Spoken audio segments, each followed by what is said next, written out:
Okay, it's time. So let's get started. Welcome everybody to this session. This event is brought to you by the Motivation Special Interest Group at the International Association for the Psychology of Language Learning. It is also brought to you by Saudi TESOL Association. Today we will be discussing Japan, Japanese identity, and language motivation, and how the two are interconnected. I have a panel of experts with me today, and I'm going to read their bios to you now. First, we have Dr. Jennifer Claro from Kitami Institute of Technology in Japan. Jennifer Claro is an associate professor at the Kitami Institute of Technology. She recently completed her Ph.D. in education at the University of Toronto. Her main research interests are language motivation, the ideal Japanese self, and spaced repetition, such as ANKI. I also have with me Professor Watanabe Sensei. I hope I'm pronouncing your name correctly. From Senshu University in Japan. Wata has been in charge of general English courses for university freshmen and sophomores for more than 30 years. His general interests include linguistics, phonetics and phonology, pedagogical grammar, among others. He is a translator of Grammar in Use Intermediate Third Edition by Murphy, Cambridge University Press, among others. I also have with me Ms. Yoko Matsumoto from Monash University in Australia. Yoko is a PhD student at Monash University and works as a teaching associate in Japanese studies. Her research focuses on intercultural competence, virtual exchange, and collaborative online international learning. Last but not least, I have Dr. Robert Murphy from the University of Kitakyosho in Japan. Robert Murphy is an associate professor at the University of Kitayosho. His main research interests are cognitive growth and language acquisition. Robert attained his PhD in applied linguistics at the University of Nottingham, supervised by Dr. Zoltan Dornier. Ethnically, Robert is half Japanese and has lived most of his life in Japan. Welcome, everybody. Thank you, Ali. Hi. What inspired me to have a session on Japan is the fact that I visited Japan a few years ago, and perhaps just for a conference, and perhaps just like anybody visiting Japan for the first time, my expectations was that everybody in Japan will be speaking fluent English because it's a developed country. I see that you are laughing. So this is what we are going to talk about today. Surprisingly, hardly anybody actually was speaking good English. Neither the taxi, neither people walking on the streets, even at the hotel. When I wanted to speak with somebody, they recognize that I can speak only English, not Japanese. They call a special person to come and help me with whatever I need, which was a shock. So let's start with Yoko. You know, in the literature, Japan has been described as motivational wasteland. It has also been described as in a permanent sense of crisis. So Yoko, tell us what's going on in Japan and is this true? What is going on? The question about the student having low motivation towards learning English. Yes. Yes. So I do not want to overgeneralize it, but there's some truth to it. And I'd like to talk about some of the challenges that Japanese people face when it comes to learning and using English. And there's some patterns that I can observe which highlight the important issues in English education and motivation in Japan.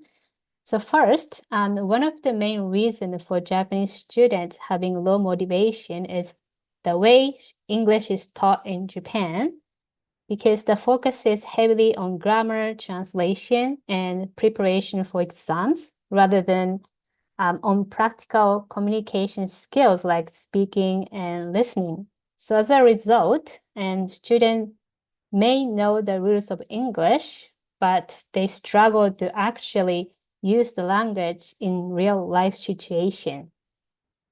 And even when they do learn some useful English, they rarely get an opportunity to practice in daily life. So which can lead to a kind of loss of interest and motivation over time. So that is one reason that I, see why Japanese people have low motivation.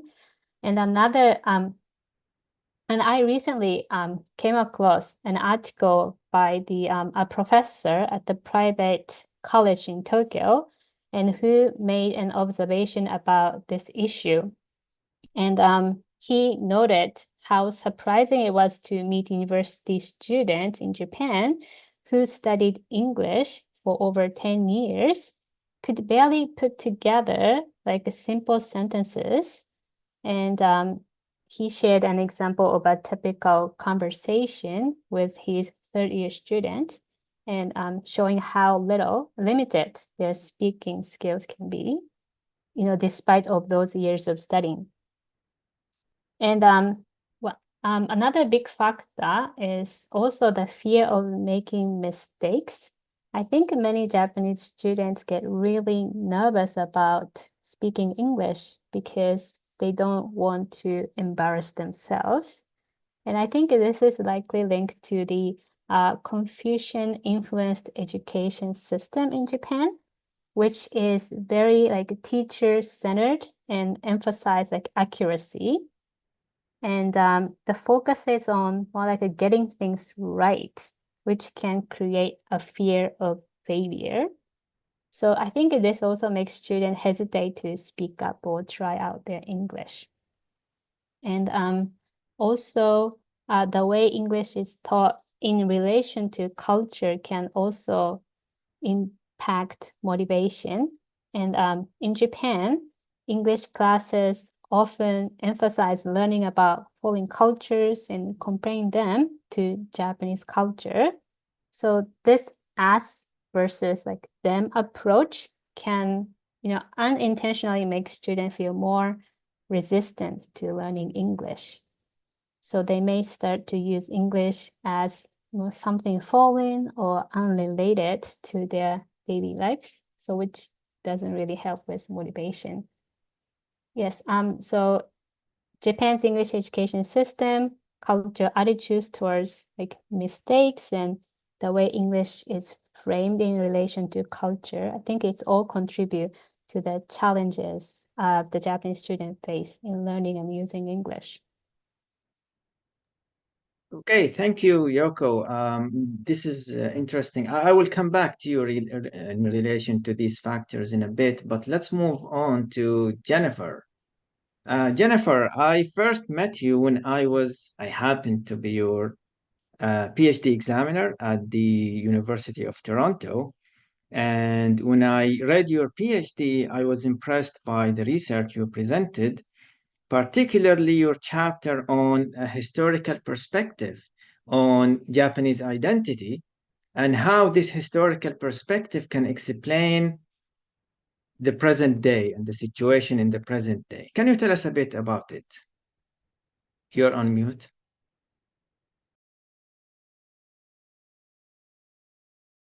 You are on still on microphone.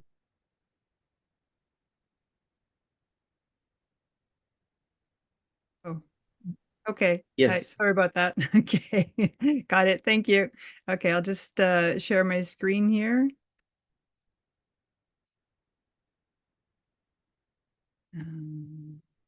Sorry, just a moment. Okay, can everyone see some black ships? Yes, crystal clear.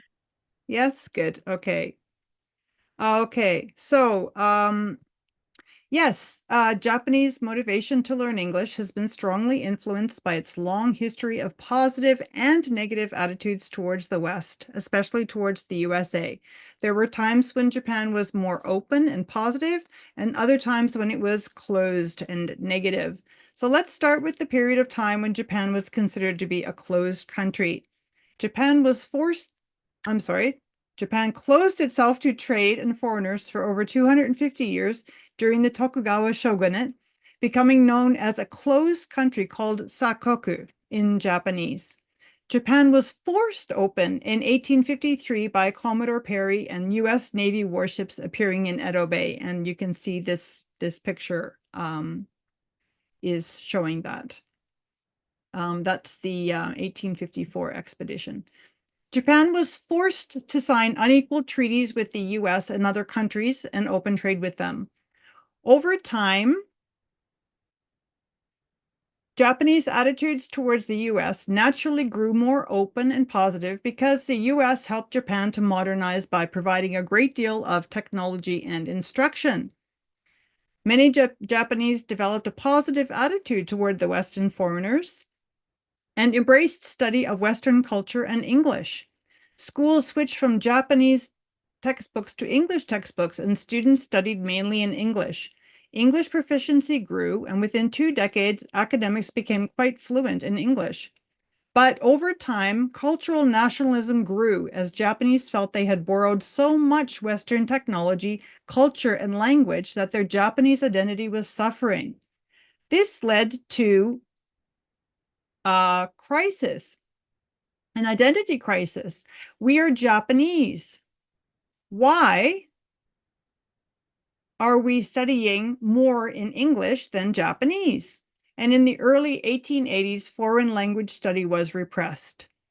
Natsume Soseki, one of Japan's greatest writers, wrote, "This man-made decision to suppress the use of foreign languages in education is an overwhelmingly important factor behind the present decline in language abilities." So Japan's identity crisis led to cultural nationalism, in which foreign practices and languages are rejected and national cultural uniqueness should be celebrated. As a result of this identity crisis, Japanese attitudes towards the West grew steadily more negative. The Japanese had been impressed not only by the technology and material richness of the West, but also the morality and enlightened philosophies written in many Western books. But the lofty ideals of the West, including equality and fair treatment of one's fellow man, were betrayed by the actions of the West towards Japan and led to disappointment and disillusionment with the West. Nationalism would continue to rise over time and resulted in wars in Asia and with the West, culminating in World War II. After the losses of World War II, Japan again faced a great loss of cultural identity. The Japanese economy had been destroyed by the war, and food shortages caused great misery. But the U.S. helped Japan to rebuild, and the U.S.-Japan relationship became more positive again. The U.S. helped Japan by enacting widespread military, political, economic, and social reforms and stabilizing the Japanese economy.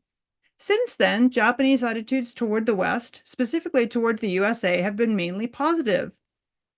Now we can see that the need to protect Japanese identity causes ambivalence towards globalization and English, the international language.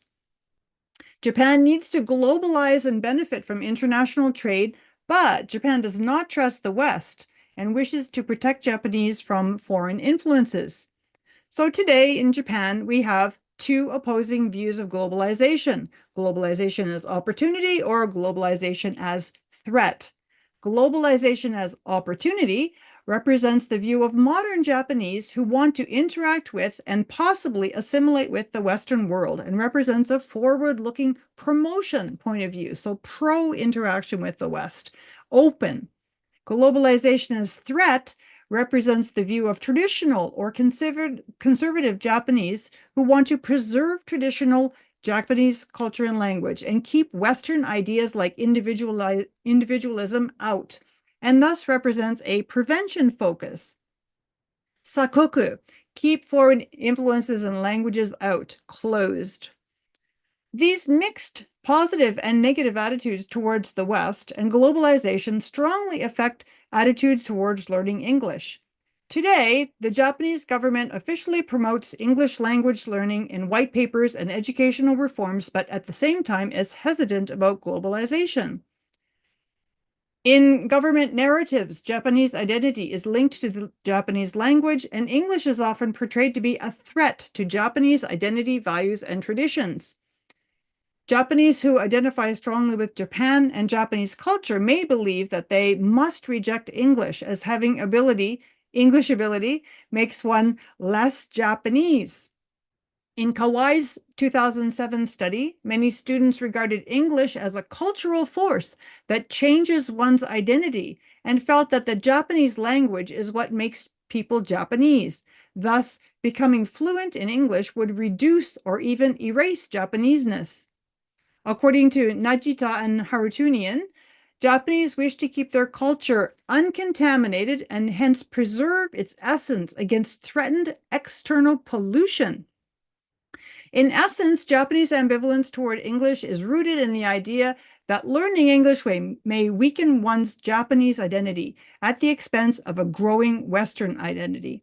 Resistance to learning English and its hidden cultural politics of linguistic imperialism can also be seen as a defense mechanism expressing resistance to Western hegemony and the cultural homogenization caused by globalization. English is seen by many as the language of the other that displaces Japanese values and traditions.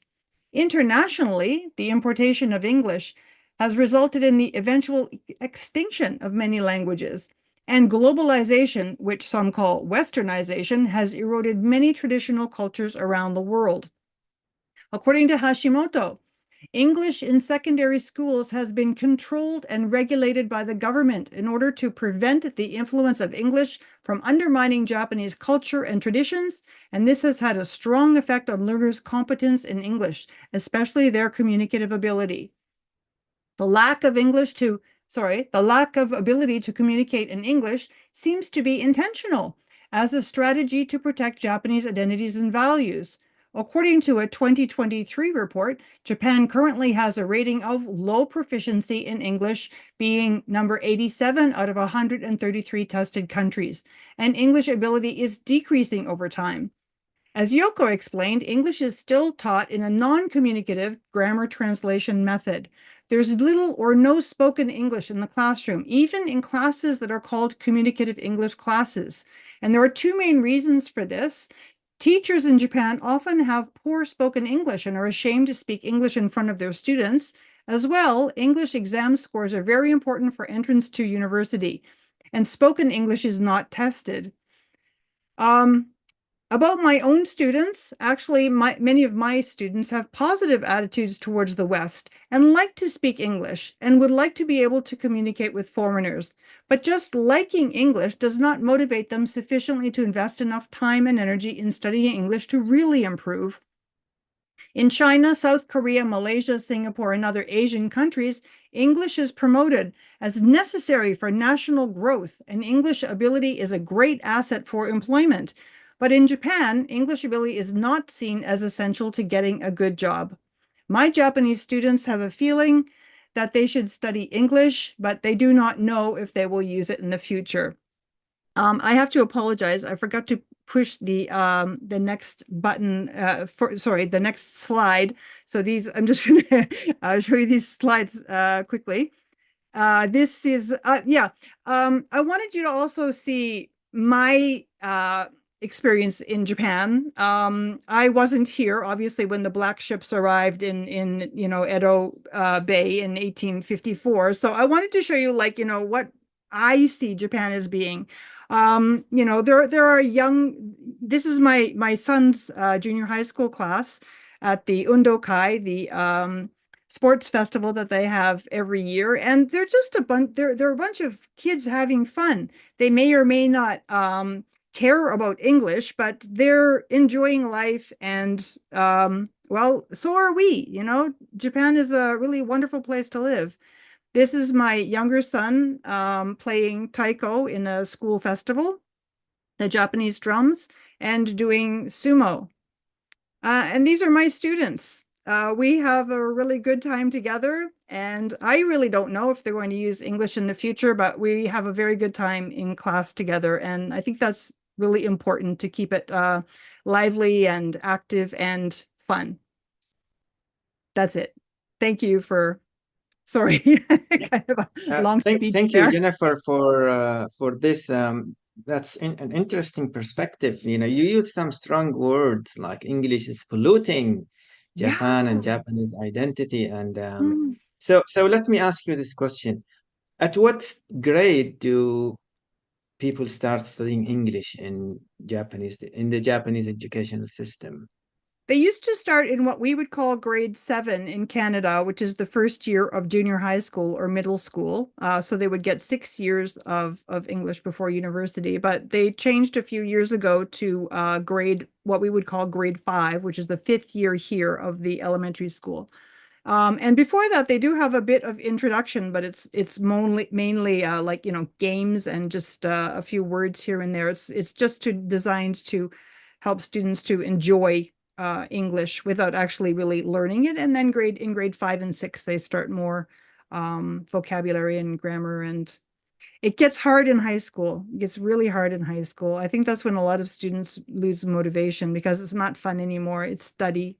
The exam push is on and they have to perform. So, do you consider yourself an outsider in Japan? Yeah. But yes, but not in a bad way.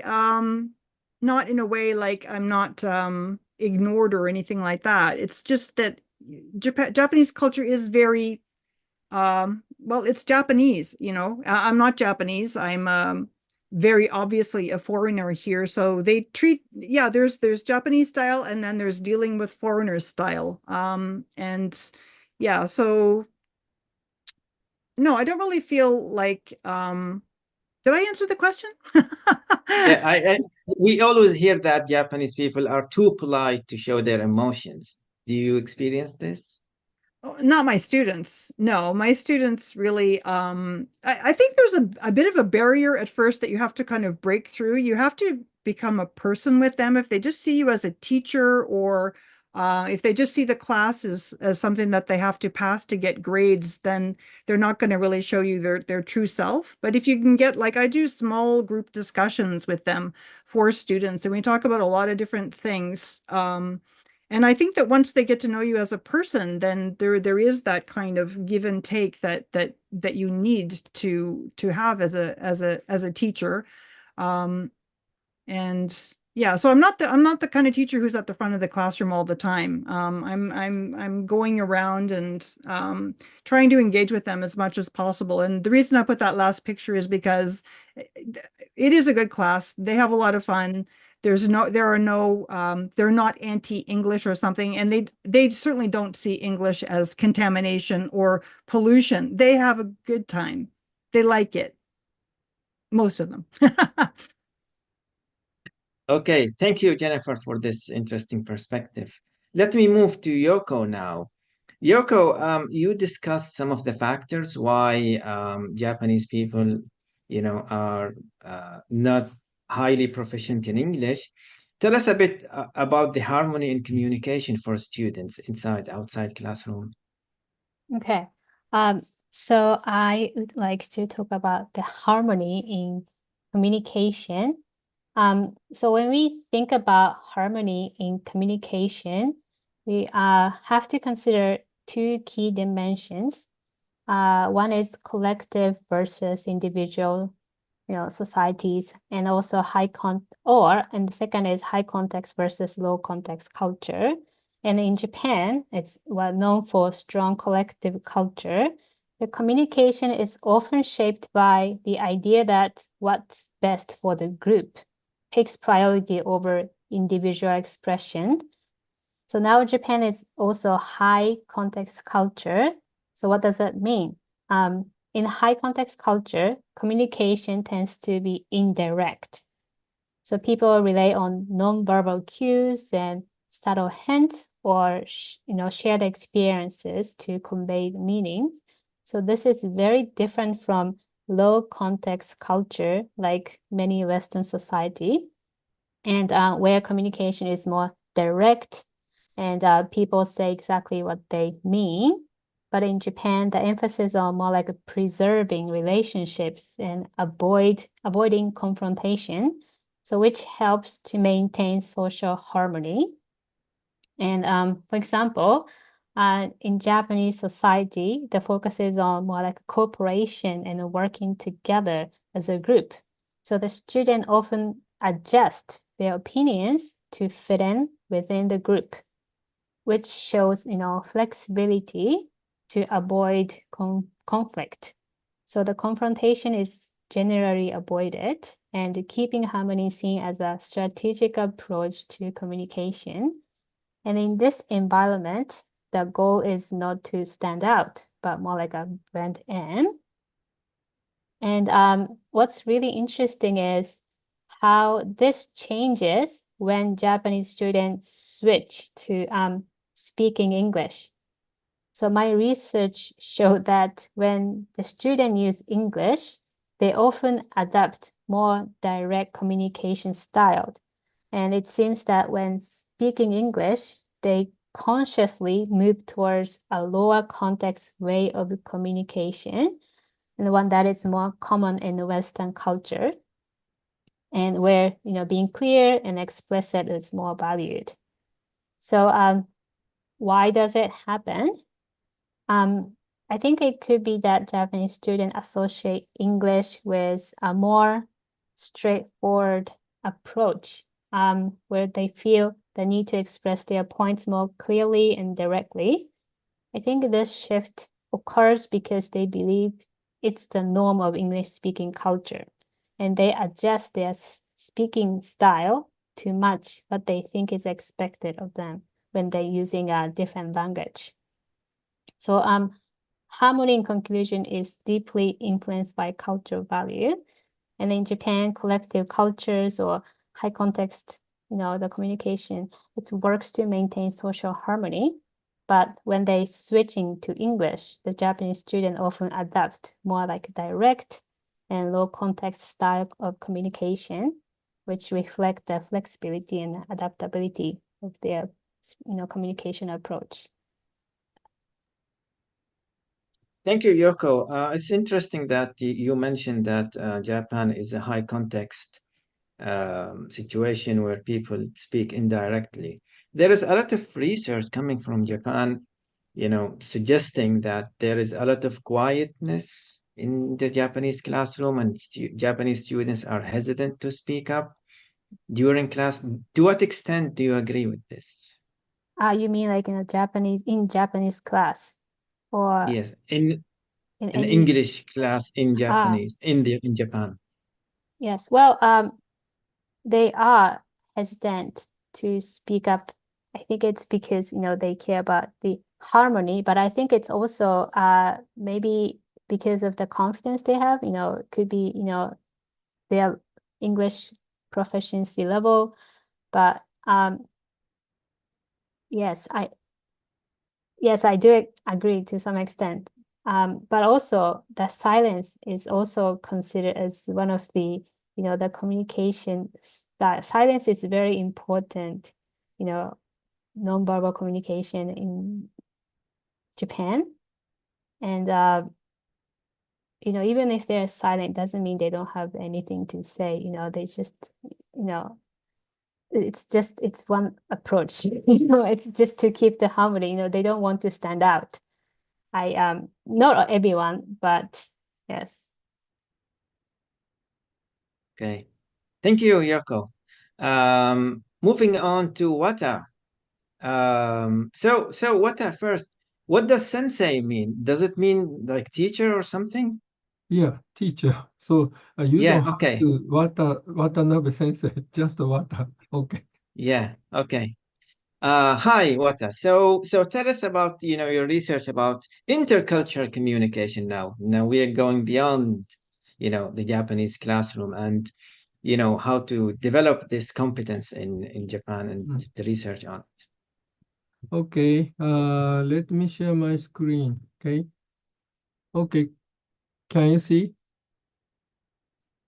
Yes. Okay, I would like to pose two questions. The first one is, are Japanese students motivated to implement intercultural communication? To this question, the answer is simply no, they aren't.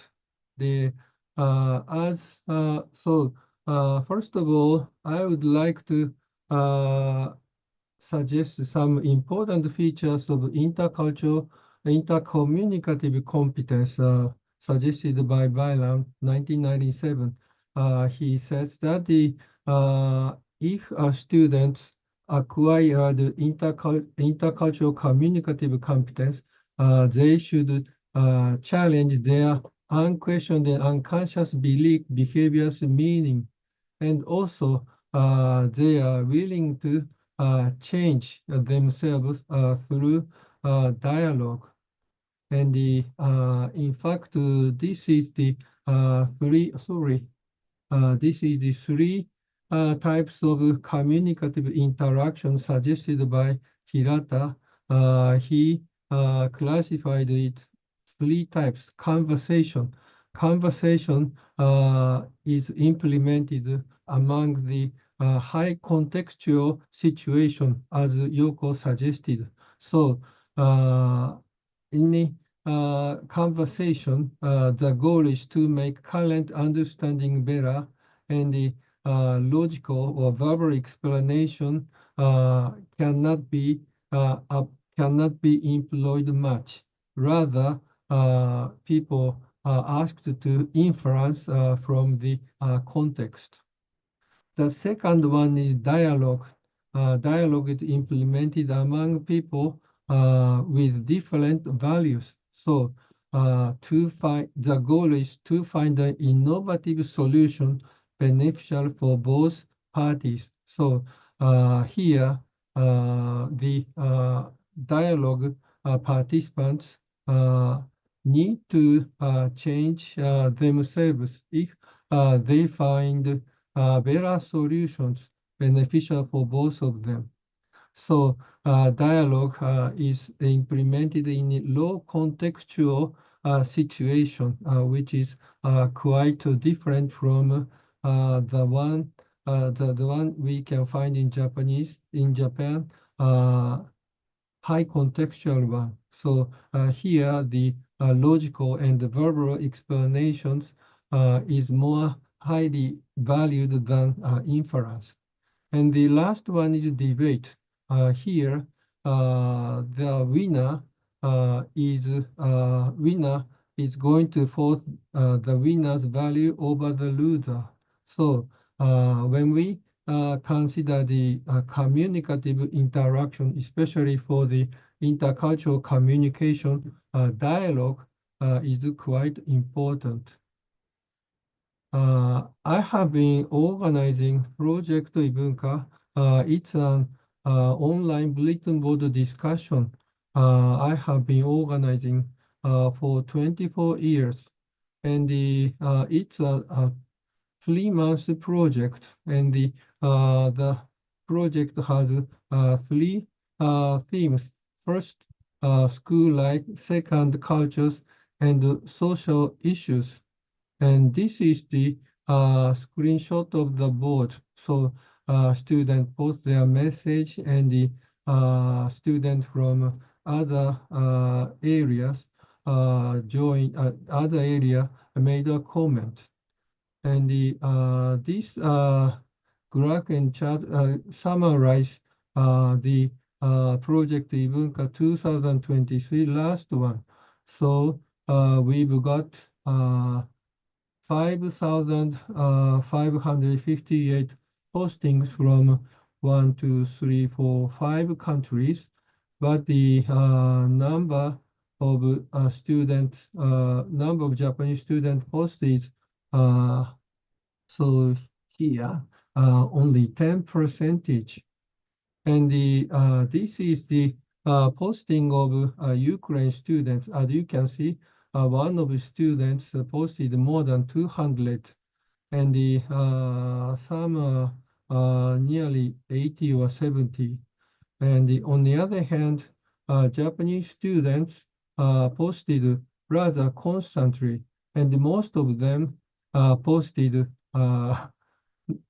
12 more than 12 posting because I asked them if they would like to succeed in my course or they would like credit in my course. They should post at least 12 postings. So I made my students to post 12 number of postings compulsory for them. Otherwise, they would not post their message into the bulletin board. And this is the breakout of their last topic, social issues. So in the last project Ibunka 2023, we've got a lot of students from Ukraine, and they posted a lot of message about the current wars, but they do not post their postings about the war. Instead, most of the postings are focused on the environmental issues or family and human issues or educational issues. So they are not accustomed to take the political issues. And the second question, what are the needs for developing Japanese students' intercultural communicative competence? And this is my answer. There are 4 needs.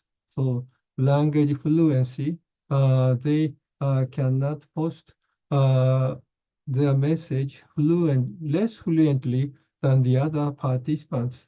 And also they should learn about the history perception issues. This means that their knowledge about the colonization period of Japan, they do not know a lot. So, for example, they do not know about the historical issues during the World War II, especially about what Japanese soldiers did to the neighboring Asia countries, Korea, China, Philippines, Malaysia, and the others. And also they need to have skills to coexist with non-Japanese. And the fourth one is critical thinking skills for change. So I would like to propose these 4 needs. So for example, in 2007, I've got this posting from one of my Korean students.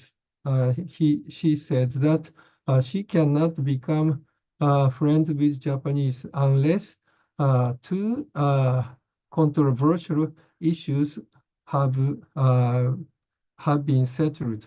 The first one is territorial issue, and the second one is the compensation for the sexual slaves during the World War II. And to her posting, in fact, a lot of Japanese students made quite a positive reply. They said that we Japanese can become good friends with Koreans.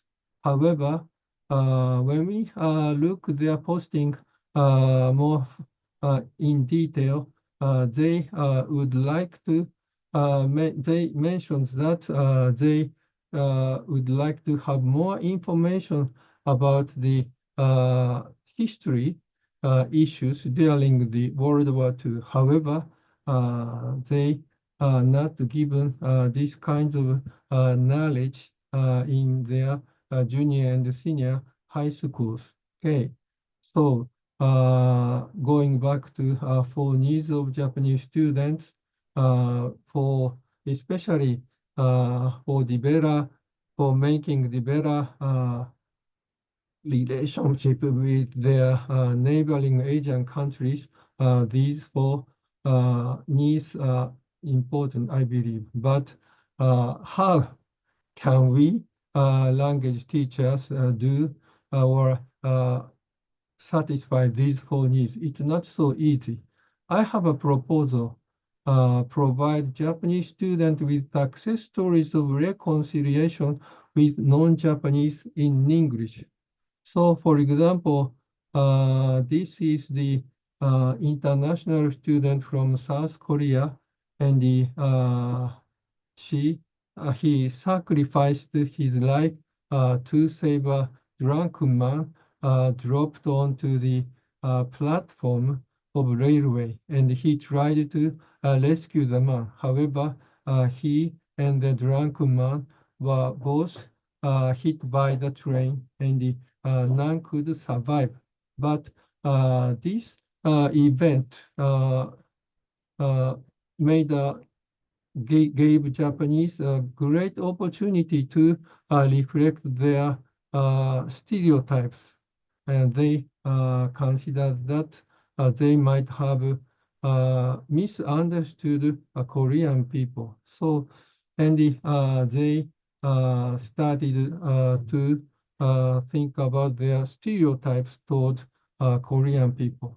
I would like to tell this kind of success story for reflecting themselves and find the stereotypes they have would be first step to satisfy these four needs.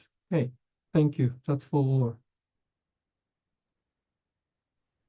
Thank you, Wata.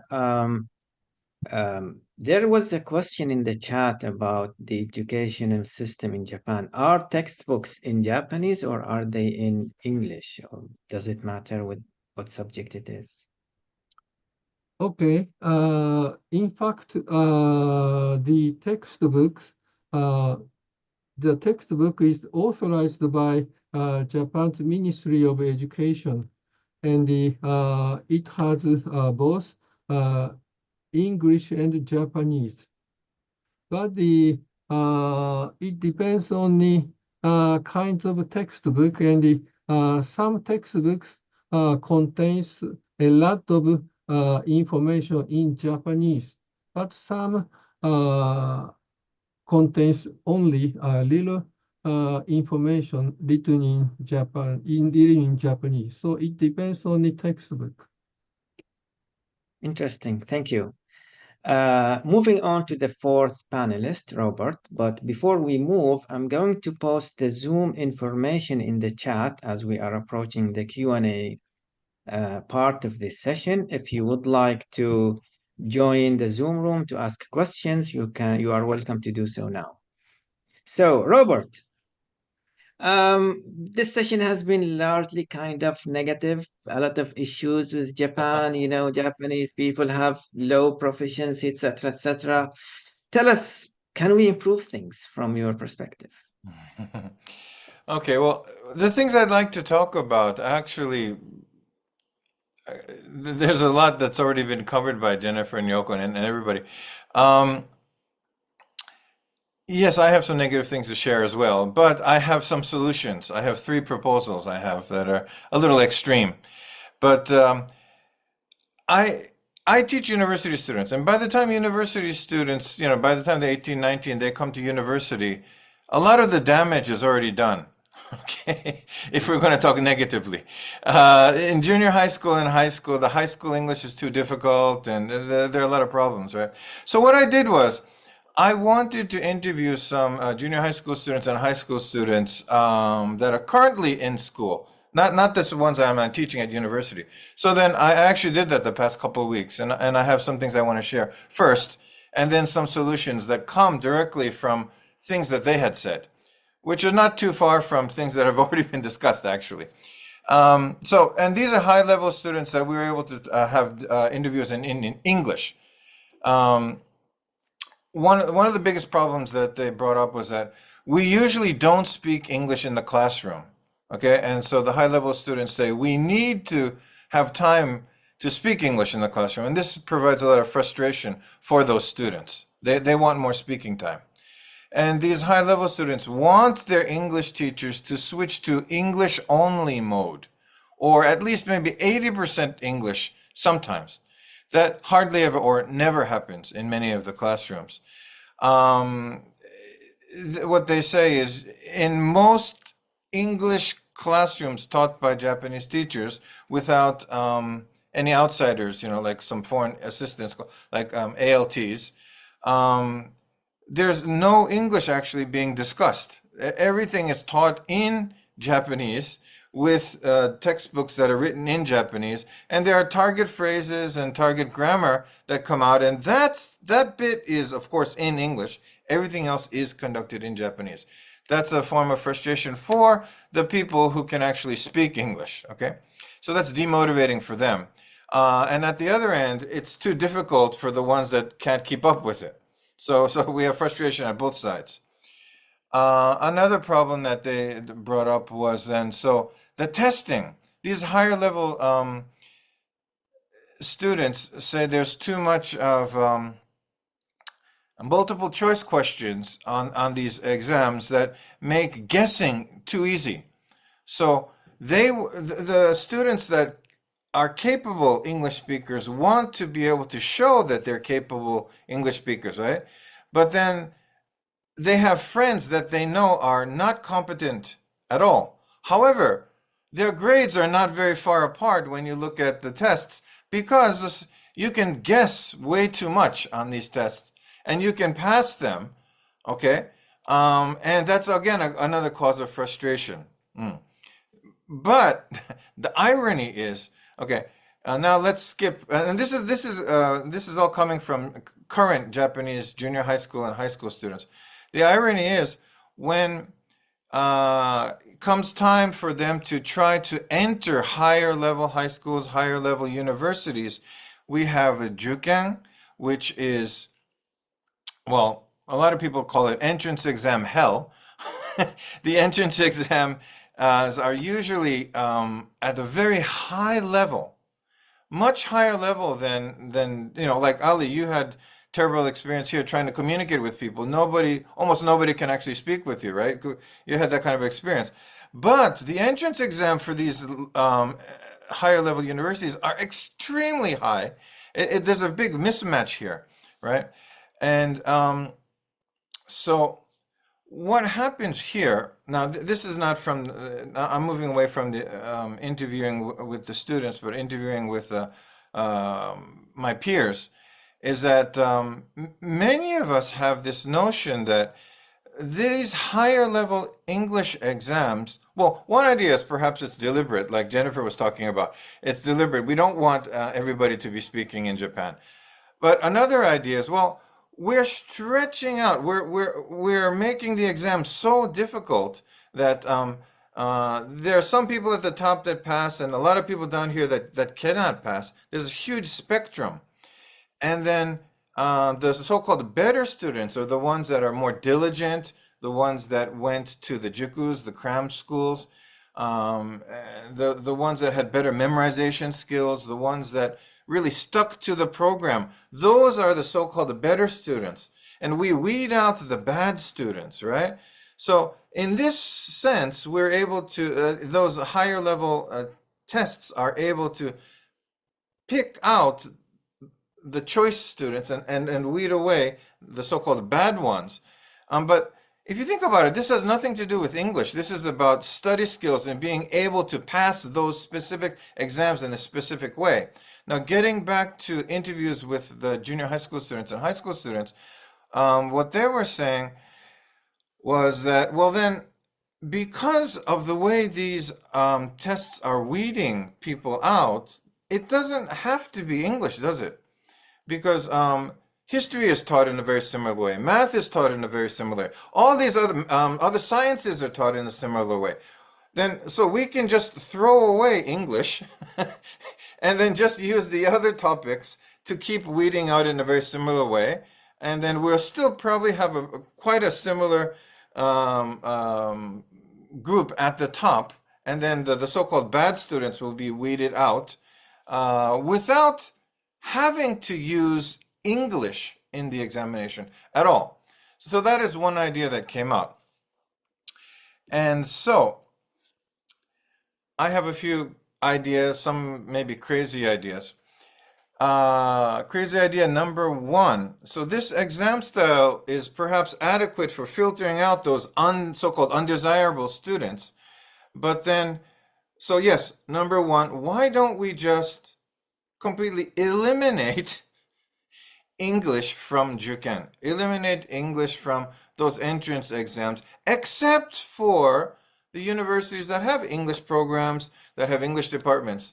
Of course, they should be able to have ways to determine if the skill level matches the students they want and they need. Okay, it shouldn't be a universal thing though. Okay, so that's crazy idea number 1. Stop the idea that English should be tested universally in such a way. Crazy idea number 1. Crazy idea number 2.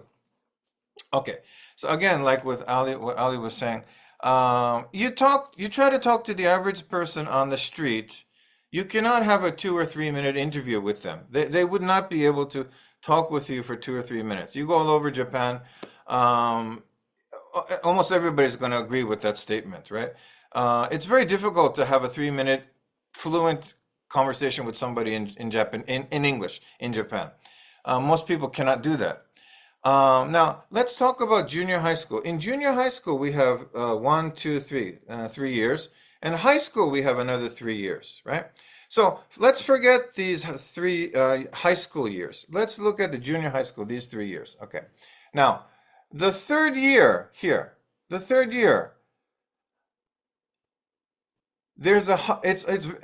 no way of testing for this, but my hunch is that the average Japanese person's English capability, adult English capability, is not at this level anymore.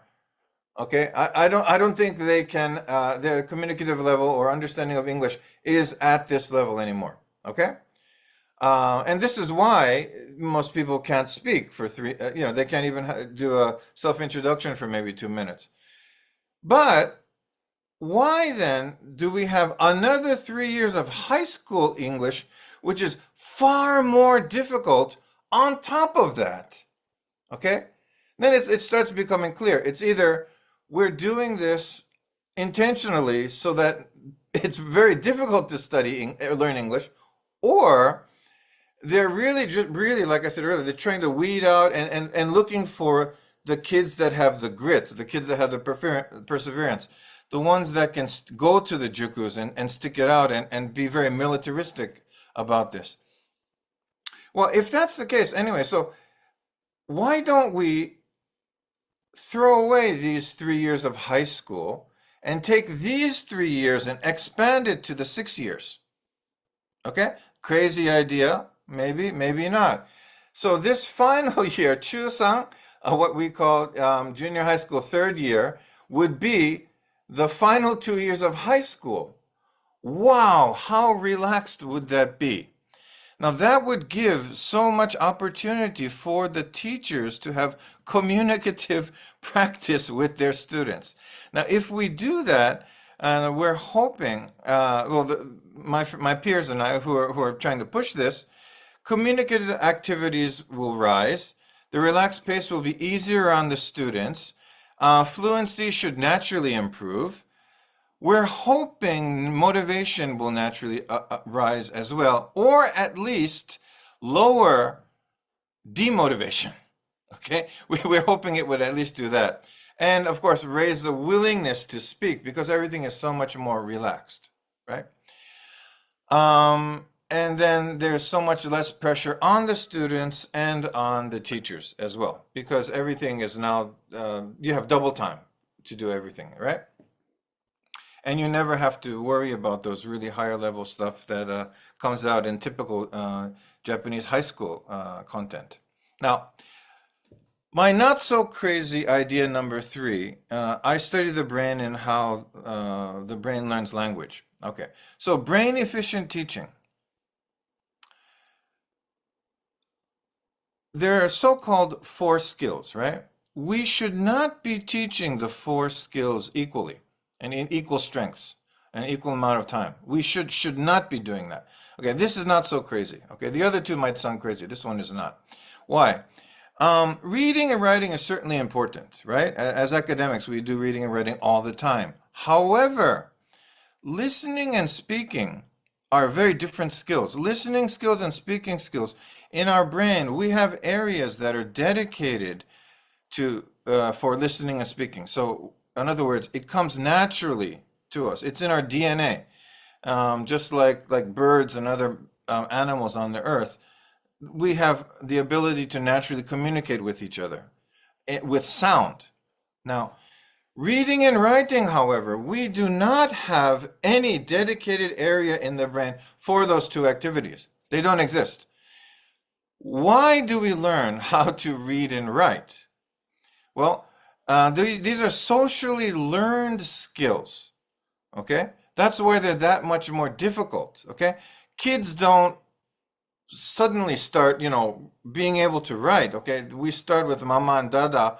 Everything is verbal. It's all sounds first, right? It takes a long time for us to build up the motor skills, and then much longer to finally start writing and all that. However, for second language teaching, somehow, since we have the motor skills, we're trying to throw all four at the same time. It doesn't make sense in the brain. The brain doesn't work that way. And so there's a lot more to talk about regarding this. However, to cut it short, we have to spend much more time on the first two, okay? To make it more brain friendly. So, to recap, for these reasons, my big 3 points: we should focus more time on speaking and listening. This makes neuroscientific sense. Number 2, we should relax the study pace by eliminating the high school level curriculum. Just throw that out. And spreading out the junior high school content across all 6 years instead. This also makes neuroscientific sense, okay? Number 3, we should eliminate English from the entrance exams entirely, except for schools that have the English programs, okay, and departments. Now, I realize this is highly unlikely to happen. However, from a pedagogical perspective and from neuroscientific perspective, I think these are good ideas. However, they do sound crazy. And that's it for me. Thank you. Thank you, Robert. Before we continue, just a quick announcement to the participants. As I mentioned, if you would like, as we are approaching the Q&A session, the information to join the Zoom room is in the chat. You are welcome to come and ask your questions in a bit.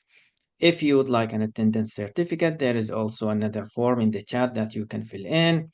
And if you would like to be notified about future sessions, you can subscribe to this channel.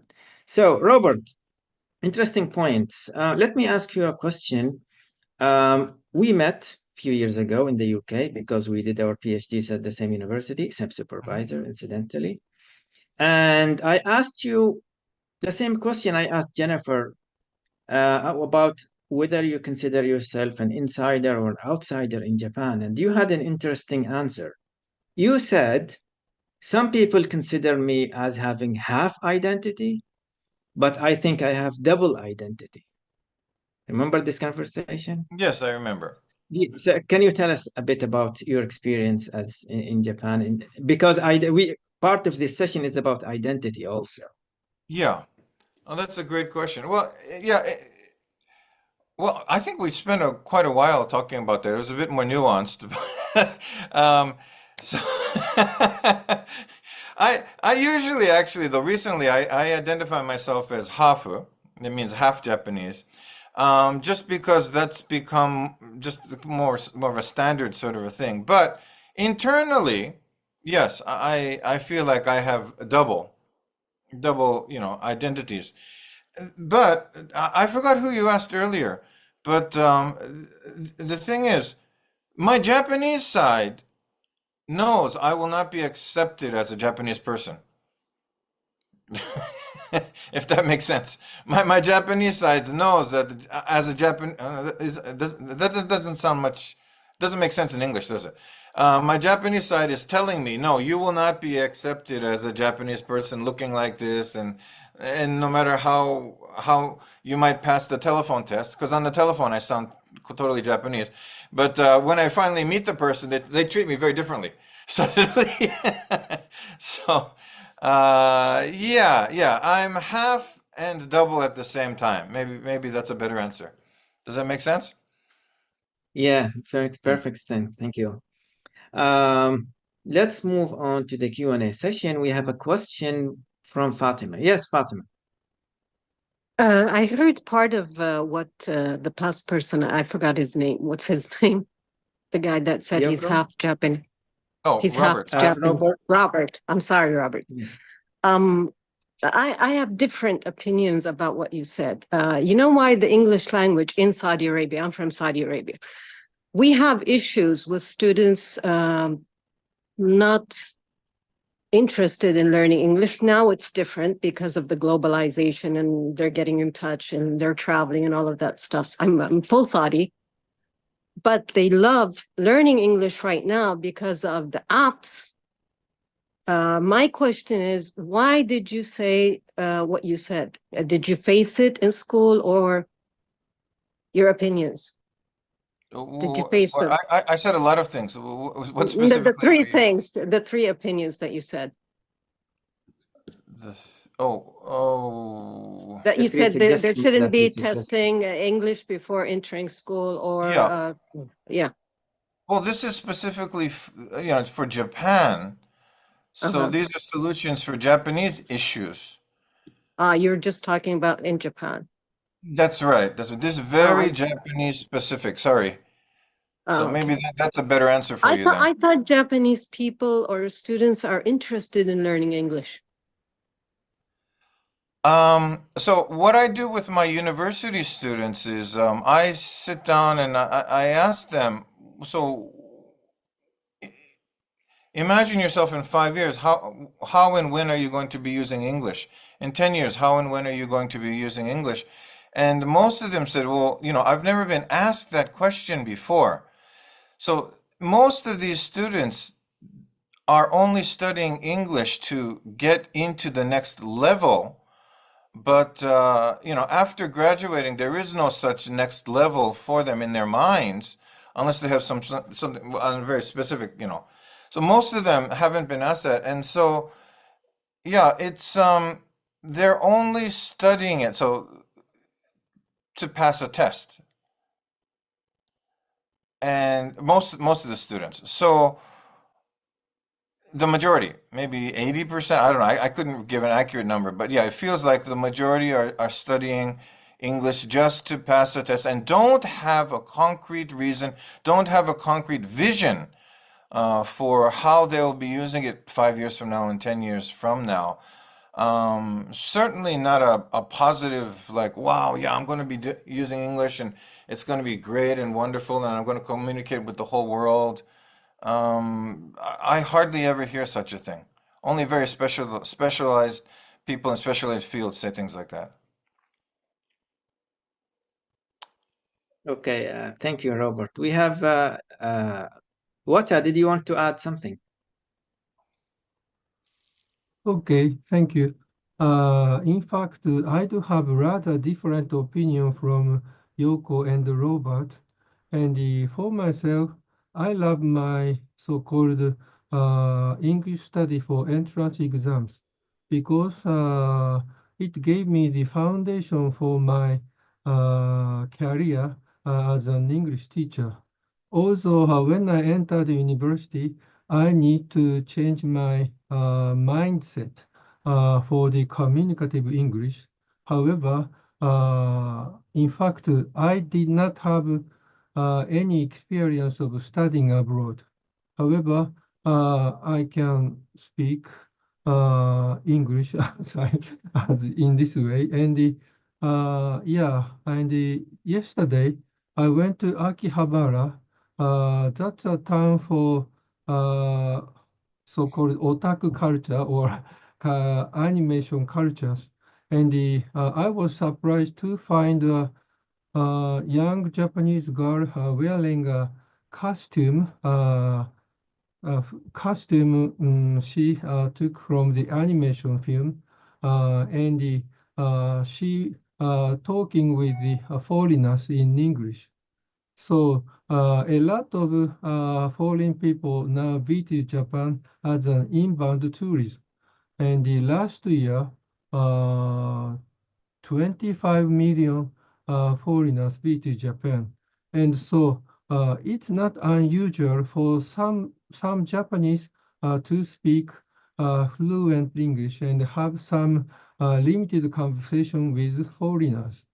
And in fact, so-called examination hell, I also have a different opinion. So the number of children is declining rapidly. So it's not so difficult to enter the university if they can choose the suitable university that matches their level. So in fact, yeah, the situation is changing. So as for my sophomore and freshman students, I can find their fluency of English is also changing. So I often ask my students to have a 2 or 3 minutes conversation among them, although they have some hesitation at first. But when I repeat this kind of activity, they quite get accustomed to the conversation activities. So I believe the situation is changing. Okay, that's all. Thank you. We have a question from Jihad. Yes.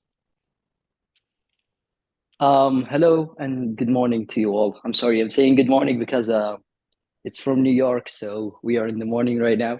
I'm very happy to attend this amazing seminar, and it's actually very lovely to hear from you again, Dr. Ali, and everyone here.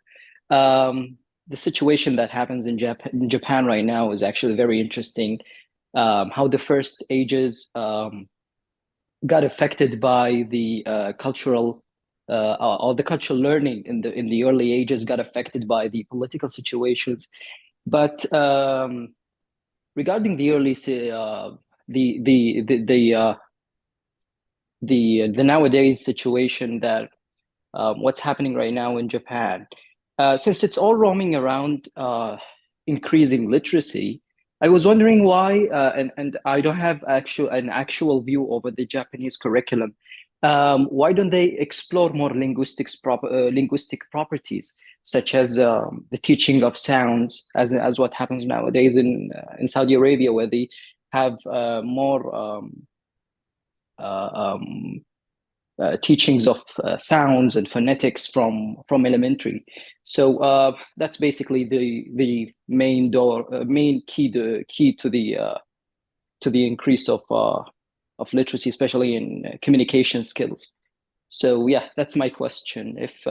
If we developed or if Japan developed more linguistics exposure to the students from early ages, would that actually affect them in their communicative skills? And thank you. Okay, can I answer the question? And several years ago, maybe 2020, Japanese Ministry of Education introduced the third graders of elementary schools English curriculum. And as for the English education in elementary schools, rather so-called listening and speaking focused, and they intentionally omit the introduction of reading materials. So especially for those third and fourth graders, they can learn through English songs or rather kinetic activities. So this move is in fact realized, especially in elementary school education. However, as Robert and Yoko mentioned, as for the junior and senior high school situation, entrance examinations are quite important, and they are studying for the external motivation, and here the so-called mark, so the objectively machine scored tests are prominent. So the listening and speaking aspects are not highlighted much. However, in fact, several years ago, some of the local governments, for example, Tokyo, introduced speaking tests for their senior school entrance examination. And of course, as for the university entrance examination, listening test is mandatory. The government also planned to introduce speaking tests several years ago, but it failed. But still, some of the especially prestigious universities have already introduced speaking tests for their entrance exams. I believe these trends clearly shows that the Japanese English education is changing and becoming more communicative. Okay. Okay, thank you, Wata. In the chat, several people asked variations of pretty much the same question, which is the point of view of policymakers in Japan. Now, what do they think? Do they sound the alarm saying we are in a crisis, we need to improve the competence of Japanese students? Or do they say it's okay because we want to preserve Japanese identity and things are okay? What do you think? Anybody? Okay, sorry. Maybe after I speak, I would like to hand over my microphone to other panelists. And the Japanese government, especially Ministry of Education, set up a course of study. And in fact, the course of study is composed by the specialists of applied linguistics. So if you read through carefully the course of study of Japan, it is quite communicative. So the course of study require all the language teachers to implement communicative English in their classroom. However, the teacher themselves are not accustomed to this kind of teaching because they are not taught in communicative ways. And when I read, if you read through the course of study of Japanese government, you cannot find any statement that shows some fear for losing Japanese identity through the study or learning of English. Rather, the government would like to move forward the globalization with the highly proficiency English with the highly English proficiency of Japanese students. Okay.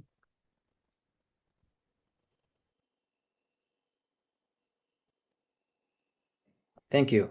Robert, did you want to add something?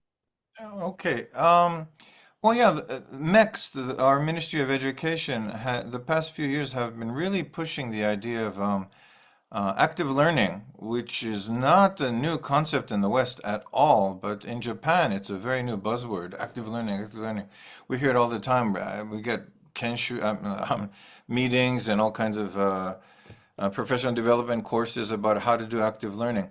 And then most of the teachers are now on board saying that, yeah, we're doing active learning. But I asked my students, so what are the other English teachers doing? What kind of active learning are you doing? And we're not doing active learning. It's a lot of the answer that I get. Not some people are doing it, but the majority, it sounds like they're really lost. They're not really sure what to do. And even if they did active learning, like what I was kind of bringing up, is like, so how are we supposed to assess this after all, right? So there's a big problem there. Yeah, but before we continue, tell us what is active learning for people who are unfamiliar with it. That's part of the question, isn't it? But it's in Japan, since we don't have communicative English as a standard traditionally. It's part of that that line of thinking where we should get our students to get into groups and then try to, or like it's like problem-based learning, or even like with CLIL or something. You have some idea and you want to work towards it, but we're going to use English to get us over there, right? And then afterwards, maybe you write a little journal about it in English, and so you try to. It's not about memorization of structures at all. It's having a goal, and everybody's trying to reach that goal in small groups and sometimes in solo, and producing English on the way, and hopefully that will get the speakers to a higher level of competence in a very different way than pedagogically than has been before. So yeah, but then again, just saying that, most teachers like, so what does that mean? What am I supposed to do? And so most teachers really, I mean, the most they got out of it is like, okay, I got to stop lecturing. I have to stop lecturing, and then I have to do more group work. And that is a very big first step, and I applaud that first step. But that's probably the extent of it for some people the past few years. Yeah. So in other parts of the world in recent years, there has been interest in apps that students can use to learn a language, English or otherwise, outside the classroom. Is this idea popular in Japan? Would somebody else like to talk? Yeah, I know several applications for learning English, and in fact, some of the tools for memorizing vocabulary or some listening exercises are now available. And in fact, they are free.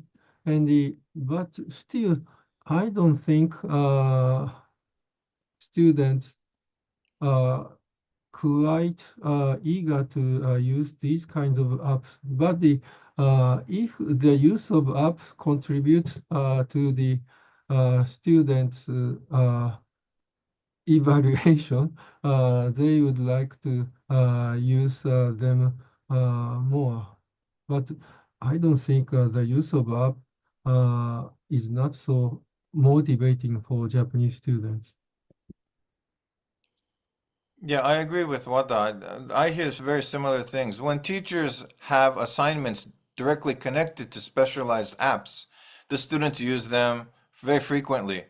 But then we don't hear much about apps being used. I mean, so it comes down to the average Japanese student is not very motivated to be using English outside of the classroom. So why would they be using these apps unless it's directly connected to gaining higher scores, right, for their upcoming tests, or getting the passing grade for the class they're in.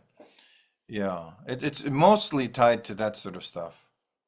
So if there's a direct route to grading, they'd probably use it. Yeah.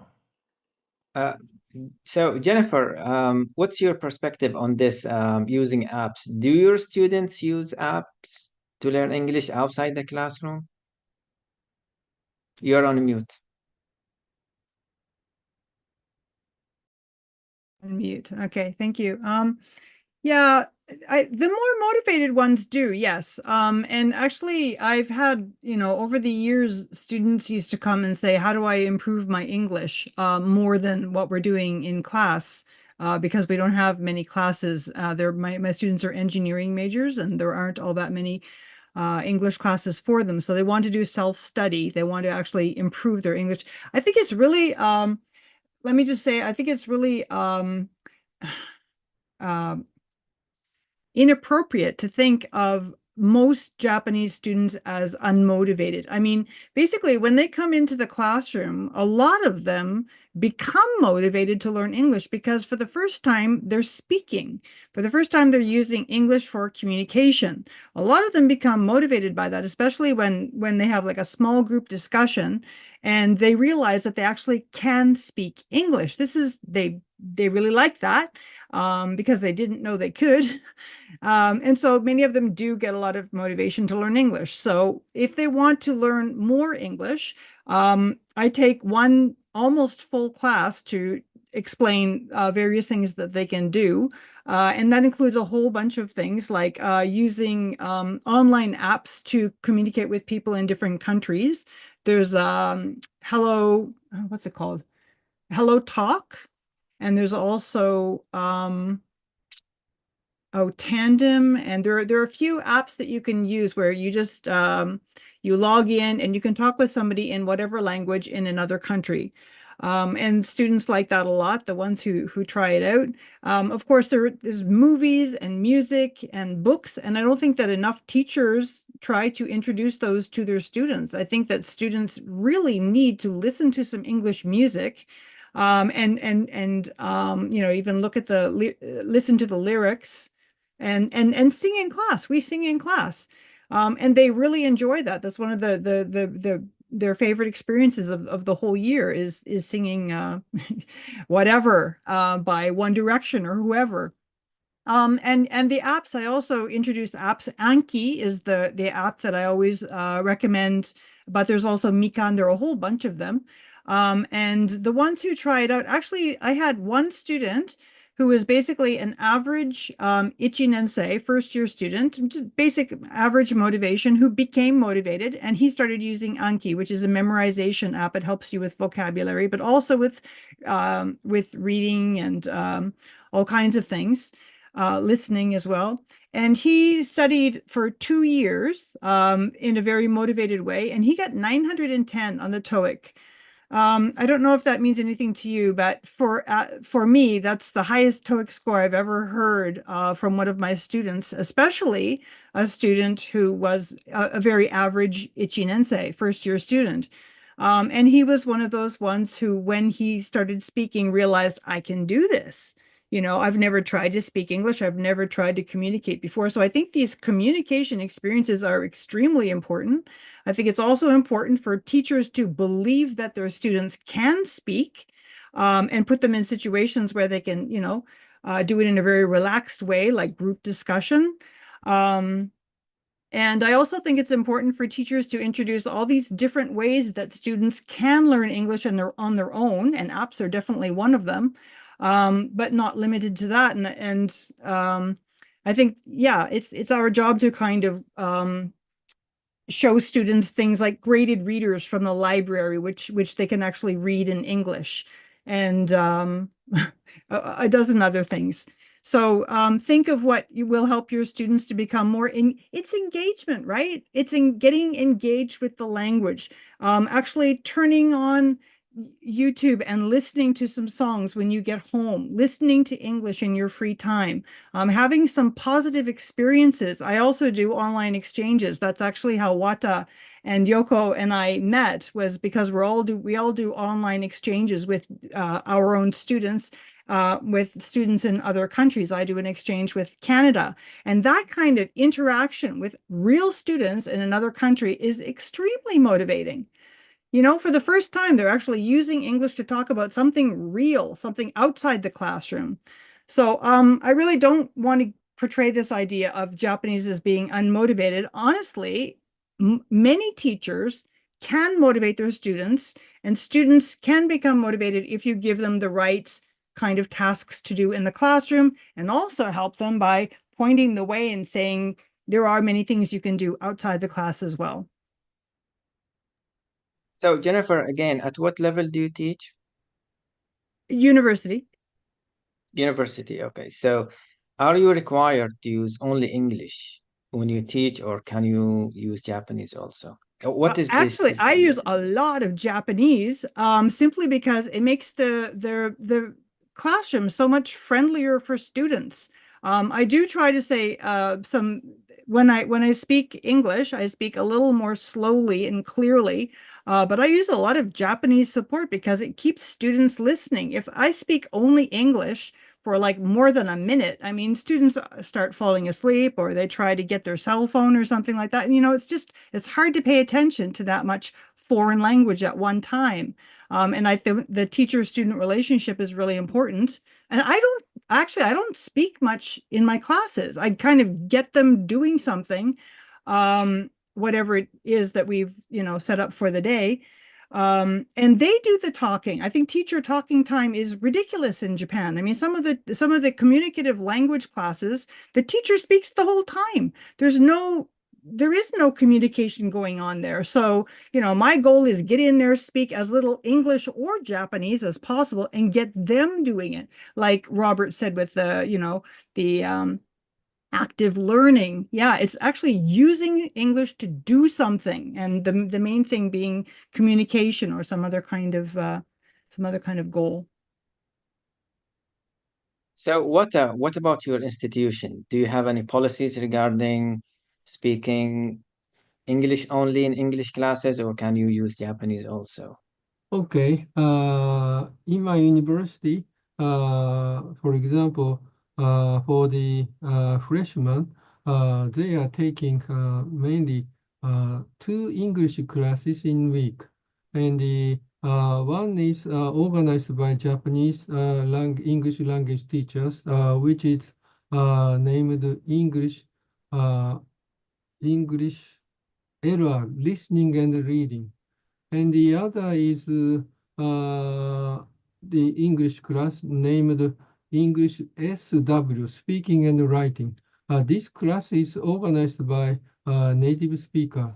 So one class is by Japanese language teacher, and the another one is by native speaker of English. So in my university, as for the English SW courses, students students are required to speak English during class. Of course, I believe most of the classes are conducted only in English as for the English SW.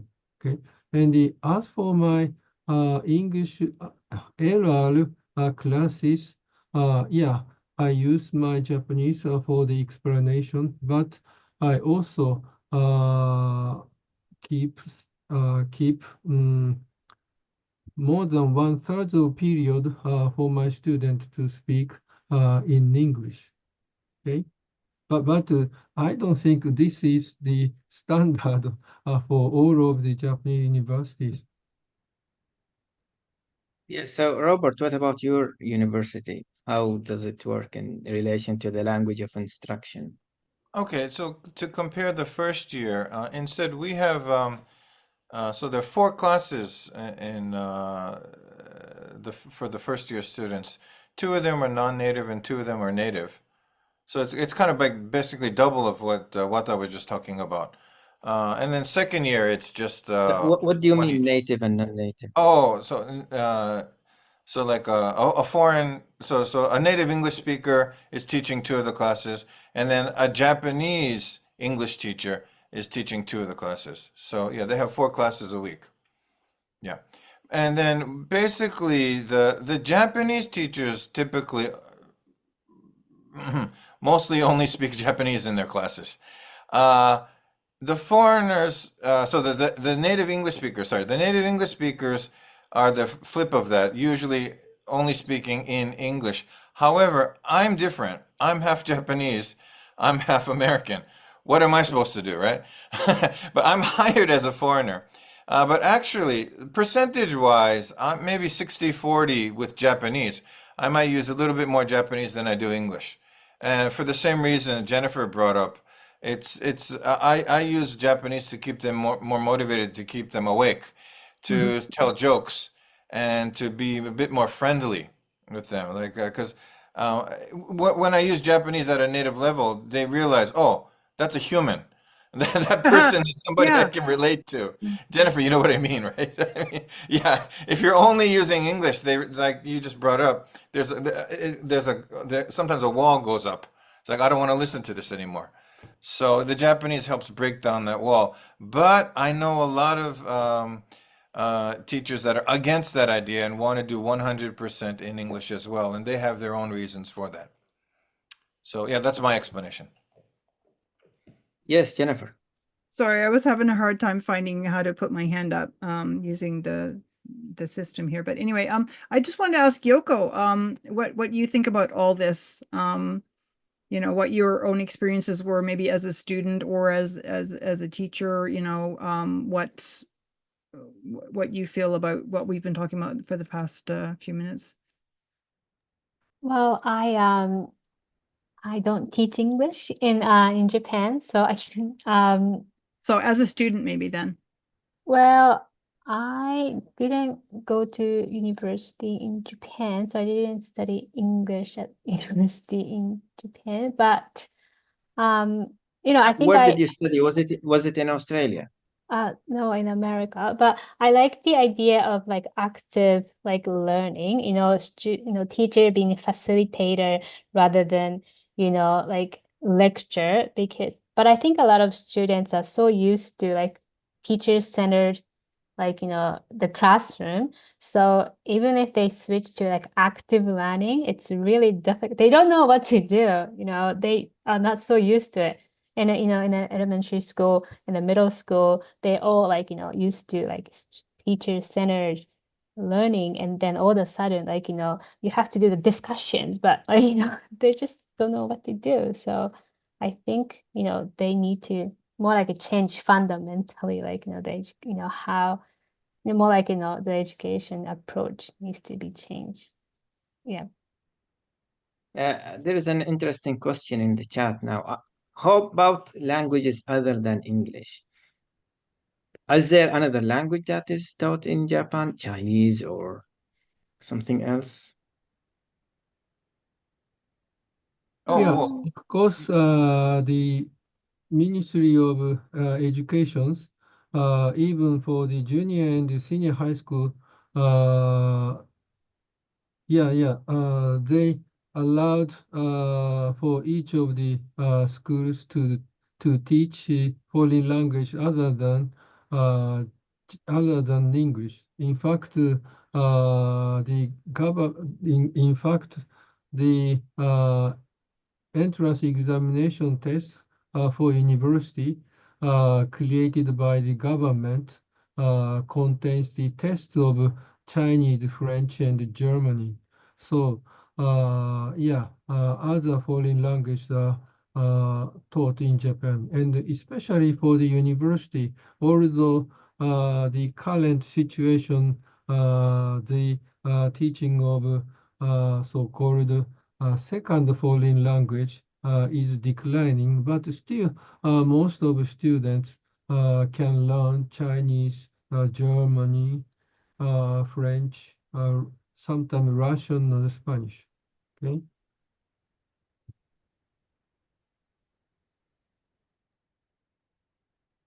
Okay.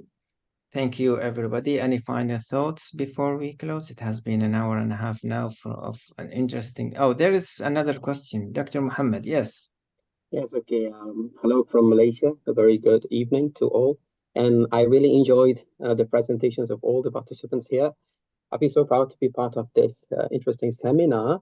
And I was actually attracted by the title itself, where it started with the identity and language learning motivation. So I heard a little bit about identity. So here I don't have a question, but I have a suggestion perhaps to have a clearer perspective on what is going on there learning English. So basically, I would suggest for the doctors there, maybe if they have some idea to share with us about the level of attachment and detachment of the learners of English towards their cultural identity. So this is what we do here in Malaysia, actually. We conduct a lot of cultural identity research to measure the level of the motivation of the students to learn English, because that could, excessively and massively influence the level of motivation of the students. This would be a very, very interesting kind of research. If it is there, I'm sure it is there, but I don't know whether some of us can share with us what is the situation there? What is the level? Is there any difference when it comes to the junior students, senior students, those at the tertiary education? Is there any different at the level or measuring the level of their attachment and detachment from their cultural identity as when it comes to learning English in particular? Because we know when you learn a language, of course, that comes with a price, and identity will be influenced, like it or not. So that's just a suggestion and a comment there. Thank you very much. Thank you.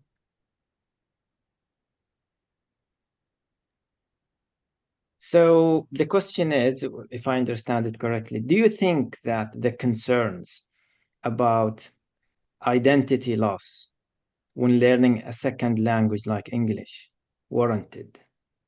What do you think? Robert, Jennifer, Wata, anybody? Yoko? Yes, Robert. Okay, let me start off. There's so much to talk about this actually. I teach at the university, but also before that, I started an English language school 30 years ago, and now my wife is teaching it, is running it. But we still get, parents, I should say grandparents coming in with their little kids, and the grandparents are saying, well, my 4-year-old has not mastered Japanese yet. And so if I bring this kid to this school, then it's gonna mess them up for life. How can they possibly learn English when they're not have mastered their Japanese? And it's a very serious question they have on their minds. And so they're talking about identity. They're talking about a bunch of different things all at the same time. They don't nuance it quite that way, but that is what's on their minds. And of course, the majority of the people in the world, though, are at least bilingual, right? And then monolinguals or monocultural maybe, are minority in the world. And Japanese are therefore a minority. And so it's hard for Japanese people to wrap their heads around the idea that, well, we can have multiple identities. We can have we can be perfectly bilingual or trilingual. Those things are possible. But here in Japan, this is a very serious question, and a lot of people seriously think that it's sort of like it's too much of a mental challenge, and it is quite a concern. I just wanted to bring that up as a preface to what other people might want to add to this. So I'll turn off my mic now. Yeah. Any other comments about this issue? Can I comment What? just for a minute? Yes, yeah, sure. Yes. I grew up in the States. That's why I have an American accent, but I'm fully Saudi. So I had an issue with the Arabic language. When I came back, I speak English perfectly. That was like my main language. So I had a problem with learning Arabic. So I promised when my son got into school, I made him go into an Arabic school. I didn't want him to learn English. But you know what? He learned English better than I did. So I think by time they learn. But he's excellent in Arabic. So he's bilingual. He speaks English and Arabic perfectly. And everybody thinks he's an American because he has an American accent. He never grew up in the States. But just like the guy from Malaysia, he is right. Identity is very important. Believing in where you're from, your culture and all of that stuff, I believe in it 100%. But I did learn from Jennifer, I learned from Robert, I learned from the professor, everybody. And thank you for this session. And I wish you'd repeat it. And I wish you give us sessions about the Japanese language. I want to learn Japanese because I love the Japanese language, but I don't know nothing about it. So if you can give us something about the Japanese language, it would be like fantastic. Thank you so much. Thank you. Any questions before we finish the event today? Okay, it seems that we have addressed pretty much everything. So thank you everybody for this interesting and informative session. I have enjoyed it a lot. Many people in the chat are also saying the same thing. Thank you everybody for your time today. And I hope that we have you again in future sessions, and maybe we could meet in person in future conferences. Thank you very much.